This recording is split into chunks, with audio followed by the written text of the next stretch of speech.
Ma famille a encore oublié mon anniversaire. Une semaine plus tard, j'ai reçu une invitation. La baby shower de mon frère Jules, organisée au chalet. Celui que je les avais aidés à acheter. Pas d'excuses, juste une demande de virement Lydia. 200 € pour le traiteur. J'ai envoyé un centime avec un mot. Voilà tout ce qu'il me reste pour vous. Puis j'ai bloqué tous leurs numéros. 2 jours plus tard, ma sœur a essayé de se connecter au compte joint. Il avait disparu, tout comme moi. Ils avaient encore oublié mon anniversaire. Pas un SMS, pas un appel, même pas une publication Facebook à la va-vite de ma mère avec une ribambelle d'émojis cœur et une vieille photo d'enfance recyclée. Pas même un de ces cadeaux groupés que ma sœur adore organiser pour absolument tout et n'importe quoi, y compris la journée nationale du macaron. Juste le silence, de leur part à tous. Je n'ai plus 12 ans. Je n'ai pas besoin d'un gâteau ou de ballons, mais j'ai 3 enfants qui m'ont fait des cartes à la main. Le plus jeune m'a même demandé si papy venait à la maison. J'ai menti en disant qu'il était occupé par le travail. Ce n'était pas le cas. Il n'y avait juste pas pensé. Une semaine plus tard, alors que je suis assis sur ma terrasse à boire mon café, je reçois un message groupé de ma sœur. Elle est toute souriante et pleine de points d'exclamation. Salut la famille. Baby shower pour Jules et Léa le week-end prochain. On fait ça au chalet. Trop hâte. Merci de me faire un Lydia de 200 € pour le traiteur avant vendredi. Bise cœur rouge le chalet. Mon chalet, ou du moins à moitié le mien, ou peut-être un quart maintenant, après toutes les acrobaties financières qu'on a dû faire quand mon frère n'a pas réussi à obtenir son prêt tout seul. C'était censé être un projet de famille, mais c'est moi qui ai avancé l'apport, payé l'entrepreneur, acheté les meubles, installé la terrasse avec mes propres outils et même refinancé ma voiture pour aider à boucler l'affaire. Ils ont organisé une crémaillère il y a 6 mois et ont aussi oublié de m'inviter. Ils ont dit que c'était organisé à la dernière minute. Et maintenant, ils servaient pour la baby shower de mon frère. Un homme qui m'avait un jour traité de « coincé » parce que je lui avais demandé de me rembourser la clôture qu'il m'avait prié de payer pour lui. Personne ne m'avait consulté. Pas d'invitation, juste une demande d'argent désinvolte. C'est ce que j'étais devenu. Un distributeur automatique qui ne demandait pas de conversation. J'ai fixé ce message pendant un long moment. Pas juste agacé, même pas vraiment en colère. Juste. Fini. Il n'y avait plus rien en moi qu'il pouvait prendre. Ce soir-là, j'ai ouvert Lydia et j'ai envoyé exactement un centime à ma sœur avec une note, voilà tout ce qu'il me reste pour vous. Puis j'ai bloqué absolument tous les numéros. Maman, papa, ma sœur, mon frère, la conversation de groupe familial. Terminé. Ma femme a haussé un sourcil quand je lui ai raconté. Je crois qu'elle attendait ce moment depuis des années, mais elle ne voulait pas me pousser. Elle a juste dit, bien. Pendant 2 jours, ce fut le calme plat, comme si quelqu'un avait baissé le son de ma vie. Puis la première onde de choc est arrivée. Ma sœur m'a envoyé un message d'un numéro inconnu, clairement paniqué. Quelque chose à propos de notre vieux compte épargne d'urgence. Elle n'arrivait pas à se connecter. Elle disait qu'il avait disparu. Ce qu'elle ne savait pas, c'est que plus tôt dans la semaine, j'étais allée à la banque et je l'avais clôturé. Ce compte était à l'origine censé aider n'importe lequel d'entre nous en cas de crise. Le seul qui y ait jamais contribué, c'était moi, et le seul qui l'ait jamais utilisé. C'était aussi moi, mais pour eux. Le solde, un peu moins de 19 000 €, reposait maintenant sur un compte privé à mon seul nom. Je n'y avais pas touché un centime. Pas encore. Je voulais juste le mettre hors de leur portée. Puis sont venus les emails.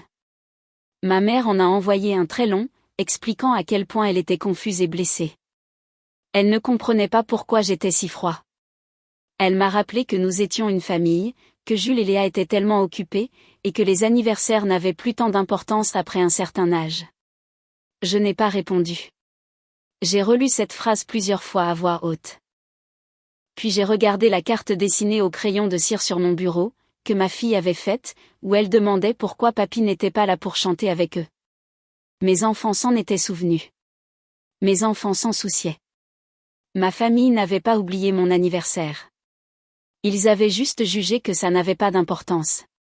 Sauf s'ils avaient besoin de quelque chose de moi. Alors, soudainement, il devenait très facile de se souvenir de moi.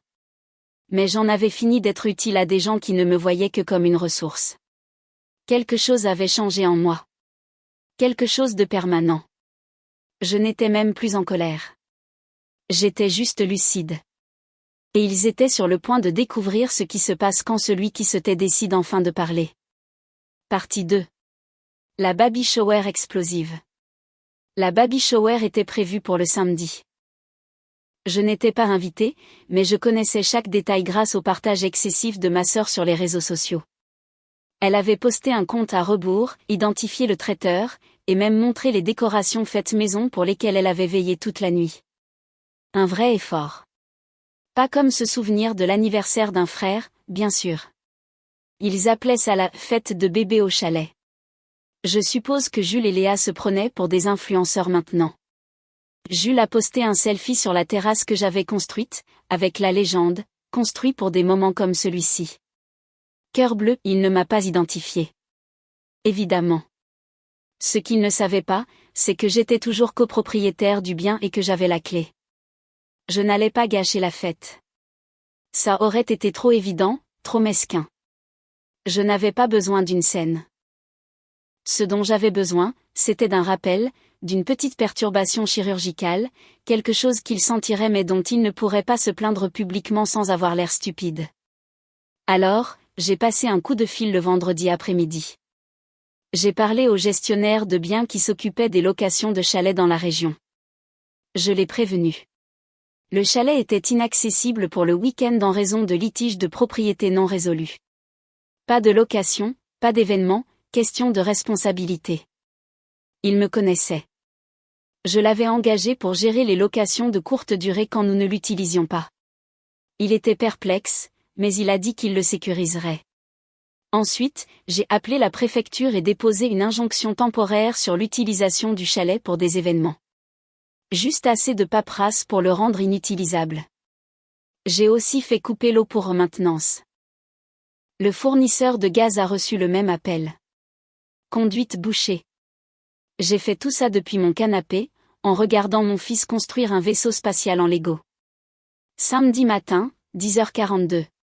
Mon téléphone a vibré. Encore un nouveau numéro. C'était ma sœur. Pourquoi il y a un cadenas sur le portail de l'allée? Les gens arrivent. C'est toi qui as fait ça? Pas de réponse. Puis un autre message, tu ne peux pas être sérieux. Le traiteur va arriver. Des invités ont fait 3 heures de route. Léa est en larmes. Toujours pas de réponse. 1 heure plus tard, j'ai reçu un message de ma mère. Elle a sauté l'étape de la culpabilisation pour passer directement à la panique. Clément, tu dois arranger ça maintenant. C'est un jour spécial pour Jules. Sois le plus intelligent, s'il te plaît. Cette phrase a résonné différemment, parce que c'est ce que j'avais été pendant des années. Celui qui faisait 4 heures de route pour aider papa à déménager un canapé. Celui qui a payé la franchise quand Jules a accidenté la voiture de maman. Celui qui disait oui à tout et qu'on oubliait dès que ce n'était plus pratique de se souvenir de moi. Plus tard, j'ai regardé les stories arriver. L'événement avait été déplacé à la dernière minute dans le jardin de mes parents. Pas de vue sur les montagnes. Pas de table de charcuterie sophistiquée. Juste un tas de chaises dépareillées et une table pliante remplie de gâteaux apéritifs de chez Carrefour. Jules n'avait pas l'air heureux. Léa n'a pas souri une seule fois. Ma sœur a posté une story avec la légende, pas ce qu'on avait prévu, mais on a géré. Biceps pliés cœur scintillant, personne ne m'a identifié. Lundi, j'ai reçu un appel de mon père. Je n'ai pas répondu, mais il a laissé un message vocal. Il avait l'air fatigué. Il disait qu'on devait parler. Je l'ai ignoré. Puis, mercredi, ma mère s'est présentée chez moi sans y être invitée. Ma mère est arrivée un mercredi matin avec un cake marbré, comme si ça allait tout arranger. Non pas qu'elle l'ait fait elle-même, je sentais l'odeur du supermarché dessus. Je ne l'ai pas invitée à entrer, je suis juste sortie et j'ai fermé la porte derrière moi. Elle a commencé par des banalités. La météo, ma pelouse, les fleurs. Je l'ai laissé parler. Finalement, elle a abordé le sujet, doucement, comme si elle avait peur d'admettre la vraie raison de sa présence sur mon porche. On ne voulait pas oublier ton anniversaire. C'est ce qu'elle a dit. Pas, je suis désolée. Juste qu'il ne voulait pas. Je lui ai dit que je n'étais plus en colère pour l'anniversaire, parce qu'oublier un anniversaire n'est qu'un symptôme. La vraie maladie, c'est d'être complètement oublié, sauf quand ils ont besoin de quelque chose. Elle a essayé de rejeter la faute sur le fait d'être occupée. Elle a dit que Jules et Léa étaient tellement débordés, que personne n'essayait de me blesser. Je lui ai demandé quand, pour la dernière fois, quelqu'un dans notre famille m'avait appelé juste pour prendre de mes nouvelles. Pas pour de l'aide, pas pour de l'argent, juste pour demander comment j'allais. Elle n'a pas su répondre. Elle a regardé ses chaussures à la place. Puis elle m'a demandé si j'avais vraiment fait couper l'eau et le gaz au chalet, comme Jules le prétendait. J'ai dit, oui. Elle a dit que Jules était furieux. Que Léa avait pleuré, que des invités étaient arrivés avec des cadeaux sans avoir nulle part où s'asseoir. Que tout le monde avait dû s'entasser dans son jardin et qu'ils avaient eu honte. Je lui ai dit que c'était le but. Elle a cligné des yeux comme si je l'avais giflée. Je lui ai demandé pourquoi il fallait que je réagisse enfin pour que quelqu'un remarque que j'existais. Je lui ai demandé combien d'années encore j'étais censée jouer le rôle du responsable pendant que Jules continuait de se la couler douce et d'être célébré pour faire le strict minimum. Elle a essayé de le défendre à nouveau. Elle a dit qu'il était fait différemment, qu'il n'était pas doué avec l'argent, que la vie avait été plus dure pour lui. Je lui ai demandé ce qu'il y avait de plus facile à élever 3 enfants avec un seul salaire tout en aidant à payer leurs vacances en famille. Ce qu'il y avait de plus facile à couvrir les soins dentaires de papa l'année dernière quand son assurance n'a pas suffi. J'ai dit que la seule différence, c'était que je ne m'étais jamais attendue à ce que quelqu'un d'autre me porte. Puis elle a tenté une autre approche. Mes enfants. Elle a dit qu'ils ne devraient pas grandir sans leurs grands-parents. Je lui ai dit que c'était déjà le cas. Que des anniversaires étaient passés sans une seule carte ou un appel de leur part. Que mon plus jeune avait demandé si tonton Jules ne nous aimait pas. Ça l'a fait taire un moment. Elle m'a demandé si j'étais sérieux au sujet de couper les ponts. J'ai dit, non, je ne coupe pas les ponts. Je fixe enfin les conditions. S'ils me veulent dans la famille, ce ne sera plus à leurs anciennes conditions. Fini le Clément silencieux. Fini le travail gratuit. Fini le « oui » automatique à tout. Je lui ai dit que j'étais prêt à discuter, mais que je ne serais plus le filet de sécurité de personne. Elle est partie sans dire grand-chose. Elle a emporté le cake marbré avec elle. 2 jours plus tard, mon père est venu. Je ne m'attendais pas à grand-chose. Cet homme avait passé sa vie à prétendre ne pas remarquer les choses qui le mettaient mal à l'aise. Mais il s'est assis à ma table de cuisine pendant plus d'1 heure et il a juste écouté, sans défendre, sans faire la morale. Il a posé des questions, des vraies.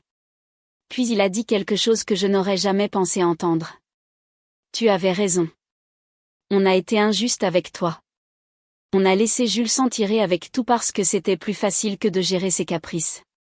Et on s'est reposé sur toi parce qu'on savait que tu ne dirais jamais rien. Il ne m'a même pas demandé de lui pardonner. Il a juste dit qu'il était désolé. Ma sœur m'a envoyé un message plus tard dans la soirée, demandant si on pouvait parler. On s'est vu le lendemain. Elle a pleuré, pas de façon dramatique, mais silencieusement. Elle a dit que de me voir prendre mes distances lui avait fait réaliser à quel point elle me prenait pour acquis. Elle m'a dit qu'elle avait honte de ne même pas se souvenir de la dernière fois où elle m'avait posé des questions sur ma vie. Ils commençaient tous à comprendre. Tous, sauf Jules. Il a envoyé un seul message groupé. C'est pathétique. Clément se comporte comme s'il avait été maltraité ou un truc du genre. Grandis un peu. Tu n'es pas la victime ici. C'était tout. Une longue phrase qui se voulait forte. Puis quelque chose d'étrange s'est produit. Ma mère, la femme qui me disait toujours de laisser tomber chaque fois que Jules me faisait un sale coup, a répondu au fil de discussion, ça suffit, Jules. Arrête. Suivi par mon père, ce n'est pas ton frère qui a besoin de grandir. Et ma sœur, j'ai honte de ça. Tu dois des excuses à Clément. Jules n'a jamais répondu. Il a juste quitté la conversation de groupe. Maintenant, ils veulent tous repartir de zéro. Ils essaient. Je leur accorde ça. Mais j'ai changé. Quelque chose en moi s'est brisé et s'est reconstitué différemment. Je ne peux pas redevenir celui que j'étais avant. Je n'en ai même pas envie. On se voit de temps en temps maintenant. Des dîners dominicaux, de courtes visites. Il pose de vraies questions. Il ne demande pas d'argent. Mais je ne me sens pas plus proche. Je me sens juste plus libre. Parce que pour une fois, je sais qu'il me voit, non pas comme l'aide-soignant, le portefeuille, le plan B. Il me voit comme quelqu'un qui a enfin dit non. Il n'a pas fallu longtemps pour que Jules refasse surface. Environ un mois après la baby shower ratée, mes parents nous ont tous invités à dîner. Juste un truc simple, ont-ils dit. Pas de grands discours, pas de cercle de vérité gênant. Ils voulaient juste essayer d'être à nouveau une famille. Ma femme était sceptique. J'étais prudent, mais j'ai accepté. En arrivant dans l'allée ce soir-là, nous avons immédiatement vu le pick-up de Jules garé devant. Toujours cabossé à l'arrière depuis la fois où il avait percuté un poteau et accusé le trottoir. Léa n'était pas avec lui. Je suppose qu'elle a appris plus vite que les autres. Le dîner a commencé calmement. Ma mère avait fait un bœuf bourguignon. Mon père avait même aidé à mettre la table, ce qui était nouveau. Il y a eu des tentatives de conversation normale. Ma sœur a parlé d'une promotion. Ma mère a mentionné une série Netflix qu'elle pensait que nous aimerions. Rien sur le passé. Rien sur le chalet. Puis Jules a parlé. Vous avez bientôt fini de faire semblant que ce type est un héros, dit-il en me désignant avec sa fourchette. La pièce s'est figée. Sérieusement, les gars. Il pique une crise, sabote ma baby shower, coupe les ponts avec tout le monde, et maintenant on est tous censés agir comme s'il était Gandhi. Personne n'a répondu. Il souriait d'un air suffisant, comme s'il pensait avoir enfin brisé la tension. J'ai regardé mon père. Il n'a pas dit un mot, il a juste continué à mâcher. Jules a continué. Il avait ce ton, mi-sarcasme, mi-amertume, comme s'il était le seul à voir la vérité. Il a toujours pensé qu'il valait mieux que nous, a dit Jules.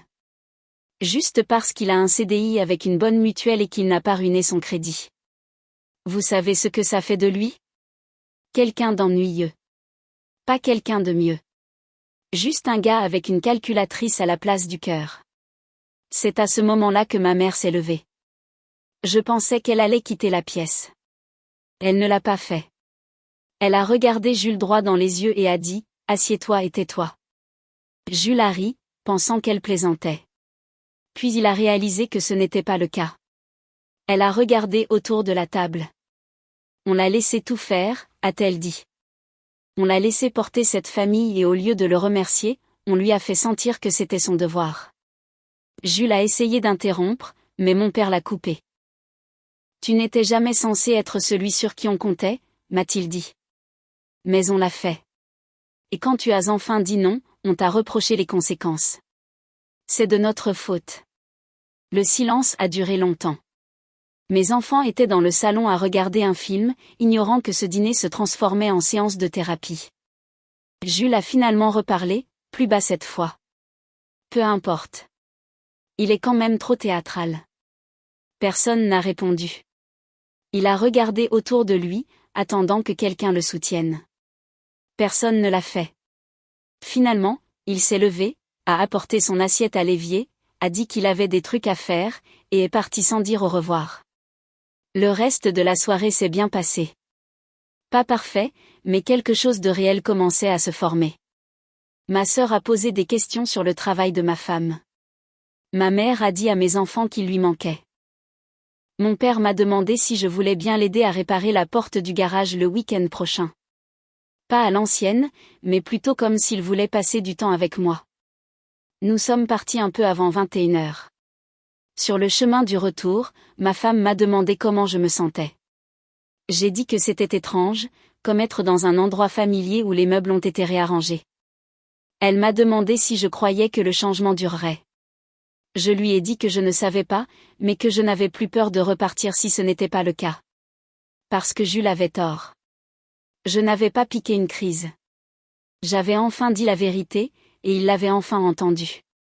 Après ce dîner, quelque chose a changé de façon permanente. L'ancien équilibre où je donnais et où il demandait avait disparu. Il ne s'était pas transformé comme par magie en saint. Mais pour la première fois depuis des années, je n'avais plus l'impression d'être toléré pour mon utilité. Nous avons commencé à nous voir occasionnellement. Des dîners rapides, de courtes visites. Il ne demandait pas de faveur. Personne ne mentionnait l'argent. Ma mère envoyait des SMS juste pour savoir comment nous allions.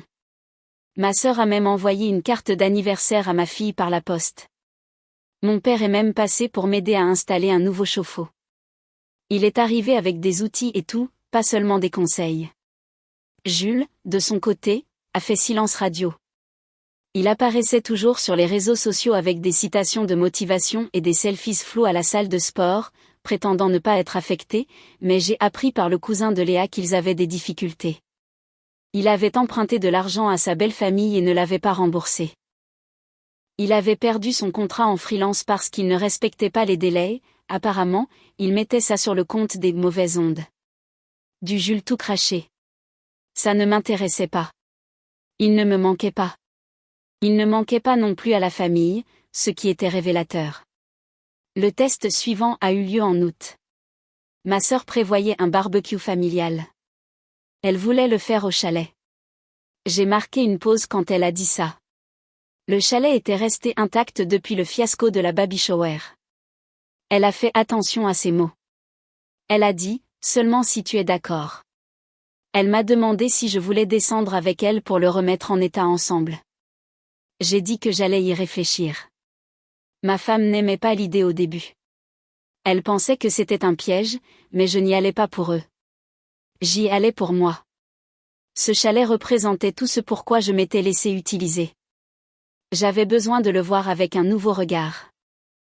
Alors, nous y sommes montés le week-end suivant. Juste ma sœur et moi. Pas d'enfants, pas de bruit. C'était en piteux état. La terrasse déformée par la neige. Les tuyaux avaient besoin d'être purgés. Le jardin était envahi par les mauvaises herbes. Mais pour la première fois, elle a aidé. Vraiment aidé. Nous avons frotté, réparé, arrangé. Elle n'a pas beaucoup parlé du passé, mais quand nous nous sommes assis sur les marches pour nous reposer, elle a demandé tranquillement, « Tu penses que tu nous pardonneras un jour ?» Je lui ai dit que ce n'était pas une question de pardon. Je ne portais pas de haine. Je ne distribuais juste plus d'accès gratuit. Si je vous laisse revenir, ai-je dit, vous entrez par la porte d'entrée. Fini les portes dérobées. Fini de vous faufiler dans mon emploi du temps, mon compte en banque ou ma conscience. Elle a hoché la tête. C'est juste. Nous avons fait le barbecue 2 semaines plus tard. Tout le monde est venu, sauf Jules. La nourriture était bonne. Les enfants couraient partout. Mon père s'occupait du barbecue et n'a pas essayé de tout réparer. Ma mère m'a posé des questions sur mon travail, pas sur ce que je pouvais faire pour quelqu'un d'autre. C'était paisible. À un moment, mon fils a demandé pourquoi tonton Jules n'était pas là. Mon père a répondu avant que je ne puisse le faire. Il a dit, parfois, les gens ont besoin de plus de temps pour grandir. Et mon fils, avec cette honnêteté brutale des enfants, a simplement dit, mais il est déjà vieux. Nous avons tous ri. Même ma mère. Ce soir-là, ma sœur m'a tendu une enveloppe. À l'intérieur, il y avait un chèque de 3 000 €. Elle a dit que c'était sa part de ce que j'avais investi dans le chalet. Elle a dit que ce n'était pas tout ce qu'elle me devait, mais que c'était un début. Elle m'a dit qu'elle réparait les choses, un morceau à la fois. Je l'ai cru. Pour la première fois depuis longtemps, je n'avais pas l'impression de faire partie d'une famille brisée. J'avais l'impression de faire partie d'une famille en reconstruction, mais je ne remettais pas l'ancien poids sur mes épaules. J'avais fixé les nouvelles conditions. Le repas de la Toussaint était l'idée de ma mère. Elle en parlait comme d'une mission. Un grand repas de famille pour montrer que nous étions à nouveau unis. Elle appelait ça le nouveau départ. Elle disait que ce serait bon pour les enfants. Qu'il était temps de tourner la page. Je n'étais pas d'accord, mais je ne me suis pas opposé. J'étais curieux. Curieux de voir si quelque chose avait vraiment changé ou si nous jouions simplement une nouvelle manche du même vieux jeu. Ils ont invité Jules, aussi. Mon père me l'a même dit au téléphone. Il est d'accord pour venir si tout le monde se comporte normalement. Bien sûr. Parce que la version de la normalité de Jules, c'est le monde qui tourne autour de lui sans jamais faire une seule orbite en retour. Il est arrivé avec 20 minutes de retard, dans une chemise qui avait encore son étiquette. Il a apporté une bouteille de vin rouge bas de gamme comme si c'était un grand geste. Il n'a dit bonjour ni à moi ni à ma femme. Il est juste entré comme s'il était chez lui. Il a dit à ma mère qu'il n'avait pas mangé de la journée parce que Léa était encore dans ses délires de détox. Léa n'était pas avec lui. Je n'ai pas demandé pourquoi. Le dîner a été gênant dès le début. Ma mère en faisait trop. Ma sœur était trop silencieuse. Mon père changeait constamment de sujet chaque fois que le silence menaçait de s'installer. Jules agissait comme si de rien n'était. Il a demandé à mes enfants comment ça se passait à l'école, a plaisanté avec ma femme comme s'il ne m'avait pas insulté la dernière fois que nous étions dans la même pièce. Puis, au milieu du dîner, il a levé son verre et a dit « Je pense qu'il est temps de passer l'éponge ». Tout le monde s'est figé. Ma sœur a fixé son assiette. Ma mère a esquissé un faible sourire. Mon père n'a pas bougé. J'ai dit « Tu es libre de laisser tomber ce qui te pèse. C'est déjà fait. » Jules a levé les yeux au ciel. Et c'est reparti. Et le voilà. Le vrai Jules, celui qui ne supportait pas d'être autre chose que le centre de l'attention. Tu aimes vraiment ce rôle de celui qui a été blessé, n'est-ce pas, a-t-il dit. Tu les as tous dans ta poche maintenant. Ça doit faire du bien. Je ne l'ai même pas regardé. J'ai coupé ma dinde et j'ai dit, non, ce qui fait du bien, c'est de ne plus avoir besoin de me justifier. Il a ri, mais ce n'était pas sincère. Tu te crois meilleur que nous. Mon père a posé sa fourchette. Jules, ça suffit. Non, a dit Jules. Ne faisons pas semblant. Vous en aviez juste marre de vous occuper de moi. Alors maintenant, Clément peut jouer l'enfant parfait parce qu'il s'est enfin affirmé et a bloqué tout le monde. Ma mère s'est levée. Jules, ce dîner était pour nous réunir. Il a haussé les épaules. Vous nous avez réunis. Maintenant, vous assistez à la rupture. Personne n'a parlé. Il est resté là une seconde, attendant que quelqu'un le défende. Personne ne l'a fait. Puis il a repoussé sa chaise et est parti. Sans dire au revoir. Il n'a même pas pris son manteau sur le porte-manteau. Il est juste sorti. Nous sommes tous restés assis un moment. Ma fille a demandé s'il allait revenir. Ma mère a dit, pas ce soir. Après la vaisselle et une fois les enfants endormis dans la voiture, mon père nous a accompagnés dehors. Je suis désolé, a-t-il dit doucement. Je pensais que peut-être il comprendrait cette fois. J'ai secoué la tête. Il ne veut pas comprendre. Il veut juste que les choses aillent dans son sens. Mon père a acquiescé. Il va devoir l'apprendre à la dure, je suppose. J'ai fini de servir de leçon, ai-je dit. Il n'a pas discuté. De retour à la maison, je suis resté assis dans le garage un moment après que tout le monde soit allé se coucher.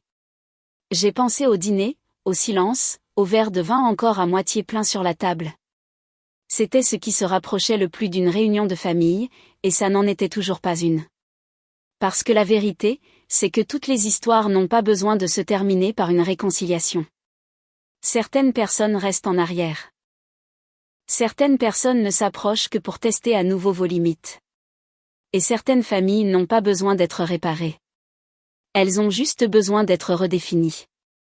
Je n'étais plus en colère. Je n'étais pas amère. J'en avais juste fini. La semaine suivante, ma mère a envoyé des photos du repas de la Toussaint. Mon père m'a envoyé un SMS pour me demander quand j'étais libre pour prendre un café. Ma sœur m'a demandé si mon plus jeune aimait les Lego parce qu'elle avait trouvé une super boîte en promotion. La vie avançait, mais Jules restait en dehors du tableau. Et pour une fois, personne ne m'a supplié de le ramener. Ce n'était pas une fin heureuse. C'était juste une fin honnête. Et pour moi, c'était enfin suffisant. Mise à jour, je pensais en avoir fini avec les drames familiaux. Il s'est avéré que ce n'était qu'un entracte. Donc oui, les choses semblaient stables. Après la dernière débâcle de la Toussaint, je pensais que la poussière était enfin retombée. Mes parents venaient plus souvent, principalement pour les enfants, mais quand même. Ma sœur et moi reconstruisions lentement quelque chose de réel. Et pour la première fois depuis des années, j'avais l'espace mental pour respirer. Jusqu'à la semaine dernière. J'étais au travail quand j'ai reçu un appel d'un numéro que je ne reconnaissais pas. D'habitude, je les ignore, mais quelque chose m'a poussé à décrocher. Bonjour, ici Claire de l'étude notariale du bois. J'aurais juste quelques questions rapides concernant les documents de transfert pour le chalet. Des documents de transfert ? Je n'ai rien dit pendant une seconde. Elle a continué, un peu hésitante maintenant. Votre nom figure sur l'acte de propriété initial en indivision, nous avons donc juste besoin de votre signature pour procéder au transfert de pleine propriété à Monsieur Jules Malisté. Oui, Jules. Il essayait de transférer discrètement le chalet à son nom dans mon dos. J'ai gardé une voix calme et j'ai dit que j'aurais besoin que toute la documentation me soit envoyée avant de pouvoir confirmer quoi que ce soit. J'ai raccroché. 10 minutes plus tard, l'email est arrivé dans ma boîte de réception. Je l'ai parcouru. Effectivement, Jules avait soumis des documents prétendant que je renonçais à ma part. Signature falsifiée, déposée sans même me le dire. Cet homme n'a même pas essayé de dissimuler ses traces. J'ai rappelé l'étude du notaire et expliqué la situation. Ils ont immédiatement gelé la procédure. Des signaux d'alerte juridique partout. Je n'en ai parlé à personne dans la famille. Pas tout de suite. Au lieu de ça, je me suis présenté chez mes parents sans prévenir le lendemain. Je me suis assis avec mon père et je lui ai tendu une copie imprimée du document que Jules avait soumis. Il a lu la première page. Son visage est devenu blême. Puis il a juste dit « Oh non ». Il ne savait pas. Je le crois maintenant. Ma mère était horrifiée. Elle a appelé ma sœur pendant que j'étais assis là. La nouvelle s'est répandue rapidement. Ce soir-là, Jules m'a appelé d'un numéro masqué, a laissé un message vocal, disant que je réagissais de manière excessive, que c'était juste un malentendu administratif, qu'il avait l'intention de m'appeler à ce sujet, et qu'il pensait que ça m'était égal puisque je n'utilisais pas le chalet. J'ai envoyé le message vocal à mon avocat.